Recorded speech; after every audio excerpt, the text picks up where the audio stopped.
Assalomu alaykum sizlarni kuzatib boruvchilarimiz. Bugun mana 3 kun oldin bu jonimizga kelgan edilar. 3 kunlik muolajadan keyin fikrlar bilan bo'lishmoqchilar. Yoshim 60 yoshda. Shu tashkiliyman.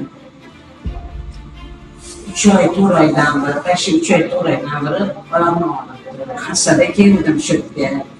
Mana Xudoga shukr, shundan shifo topdim. Oyog'imni og'riqlari qolib, hassani tashlab, mana endi sekin chiqib ketmoqchiman.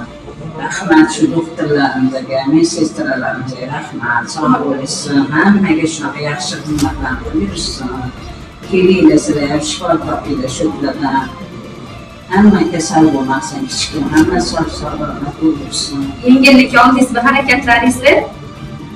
Yengillik oldingizmi harakatlaringizni? Shifoli bo'lsa, hammaga shu doktorlar shifoni topib, odamlar dardiga shifo topib yurishsin. Rahmat shunchalik. Bu doktorimizga, medsestralarga ham rahmat. Hammangiz yaxshi ko'rishdi. Sizga rahmat. Kimda shunaqa muammolar bezovta qilayotgan bo'lsa, pastdagi raqamlarga telefon qilasizlar, kommentariyaga plus belgisini qoldirasizlar, like bilan podpiska qilasiz. Bemorimizning iltimoslariga binoan yuzlarini ko'rsatmadik. Salomat bo'ling.